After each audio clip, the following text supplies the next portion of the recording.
राधे राधे भक्तों।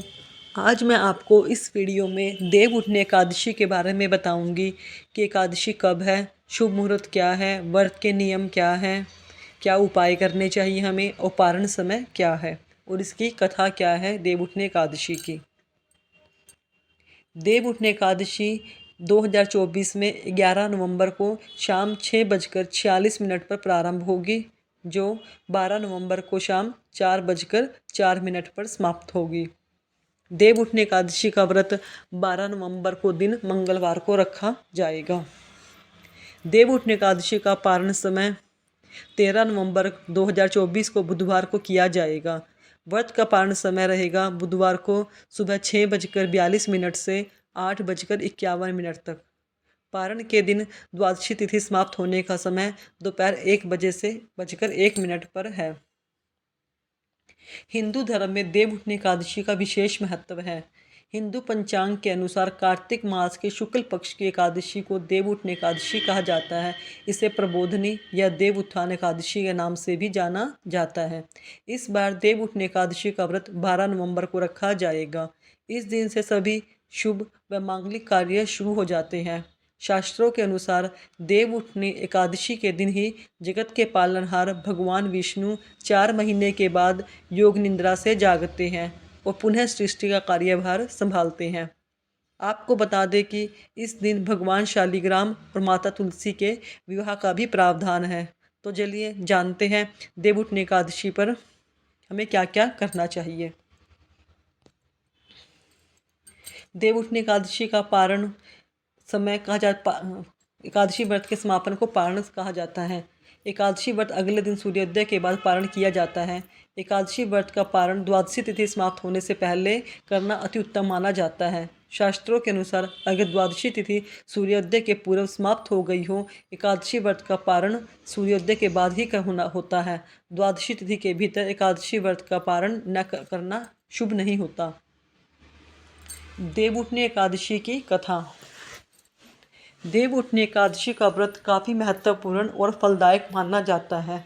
हर साल कार्तिक मास के शुक्ल पक्ष तिथि पर देव उठनी एकादशी का व्रत रखा जाता है।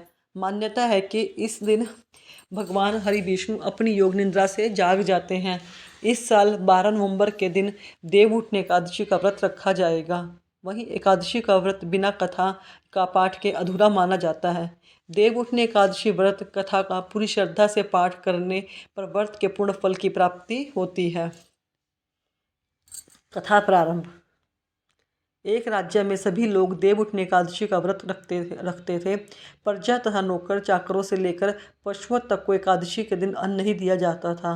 एक दिन किसी दूसरे राज्य का एक व्यक्ति राजा के पास आकर बोला, महाराज कृपया करके मुझे नौकरी पर रख ले। तब राजा ने उसके सामने एक शर्त रखी, ठीक रख लेता हूँ, किंतु रोज़ तुम्हें तो खाने को सब कुछ मिलेगा, पर एकादशी के दिन अन्न नहीं मिलेगा। उस व्यक्ति ने उस समय हाँ कर ली, पर एकादशी के दिन जब उसे फलाहार सामान दिया गया तो वह राजा के सामने जाकर गिड़गिड़ाने लगा, महाराज इससे मेरा पेट नहीं भरा, मैं भूखा ही मर जाऊंगा, मुझे अन्न दे दो। राजा ने उसे शर्त की याद दिलाई, फिर वह अन्न छोड़ने के लिए राजी नहीं हुआ। तब राजा ने उसे आटा चावल दाल दिए और वह नित्य ही तरह नदी पर पहुंचा और स्नान कर भोजन पकाने लगा। जब भोजन बन गया तो भगवान को बुलाने लगा, आओ भगवान भोजन तैयार है। उसके बुलाने पर पीताम्बर धारण किए भगवान चतुर्भुज रूप में आ पहुँचे और प्रेम से उसके साथ भोजन करने लगे। भोजन करके भगवान अंतर्ध्यान हो गए, वह अपने काम पर चला गया। 15 दिन बाद अगली एकादशी को वह राजा से कहने लगा कि महाराज मुझे दुगना सामान चाहिए, उस दिन तो मैं भूखा ही रह गया। राजा ने कारण पूछा तो उसने बताया कि हमारे साथ भगवान भी खाना खाते हैं, इसलिए हम दोनों के लिए यह सामान पूरा नहीं होता। यह सुनकर राजा को बड़ा आश्चर्य हुआ। वह कहता, मैं यह नहीं मान सकता कि भगवान तुम्हारे साथ खाते हैं।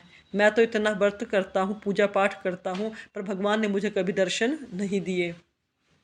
राजा की बात सुनकर वह बोला, महाराज यदि विश्वास न हो तो साथ चलकर देख लो। राजा एक पेड़ के पीछे छिपकर बैठ गया। उस व्यक्ति ने भोजन बनाया तथा भगवान को शाम तक पुकारता रहा, परंतु भगवान न आए। अंत में उसने कहा, हे भगवान यदि आप नहीं आए तो मैं नदी में कूदकर प्राण त्याग कर दूंगा। भगवान नहीं आए। वह प्राण त्यागने के लिए नदी की तरफ बढ़ा। प्राण त्यागने का उसका दृढ़ इरादा देखकर शीघ्र ही भगवान ने प्रकट होकर उसे रोक लिया और साथ में बैठकर भोजन करने लगा। खा पी कर वे उसे अपने विमान में बिठाकर अपने धाम ले गए। यह देख राजा ने सोचा कि व्रत उपवास से तब तक कोई फायदा नहीं होता जब तक मन शुद्ध न हो। इससे राजा को ज्ञान मिला। वह भी मन से व्रत उपवास करने लगा और अंत में स्वर्ग को गया। देवउठनी एकादशी के हमें क्या क्या उपाय करने चाहिए? विवाह संबंधी परेशानियों का सामना आ रहा हो तो क्या करें? देवउठनी एकादशी के दिन भगवान विष्णु की पूजा करते समय केसर, हल्दी या पीले चंदन से तिलक करना चाहिए। इसके बाद श्री हरि को पीले रंग के फूल अर्पित करने चाहिए।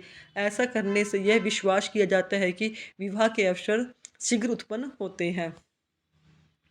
अगर हमारे बहुत ज़्यादा कर्ज बढ़ रहा हो तो कर्ज से छुटकारा पाने के लिए हमें क्या करना चाहिए?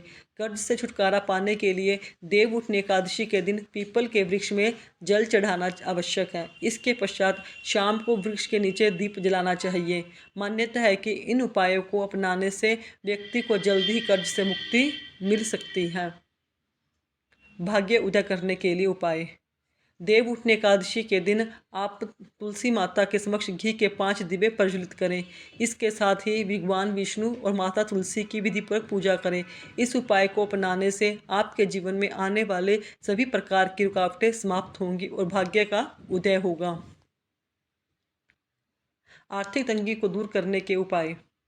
इस दिन तुलसी के पौधे पर जल में गंगाजल मिलाकर जल में गन्ने का रस मिलाकर अर्पित करें। घी का दीपक जलाएं। ऐसा करने से घर में माँ लक्ष्मी का वास होता है, कर्ज से छुटकारा मिलता है, अन्न और धन की कभी कमी नहीं होती है। आगे जाने नहाने के पानी में क्या मिलाकर नहाएं। देवउठनी एकादशी पर सुबह नहाने के पानी में 1 चुटकी हल्दी मिला दें। स्नान के बाद पीले रंग के वस्त्र धारण करें। ऐसा करने से श्री हरि भगवान प्रसन्न होते हैं, रोगों से मुक्ति मिलती है, मनोकामनाएं पूर्ण होती हैं। पीले रंग के वस्त्र पहनने चाहिए। एकादशी के दिन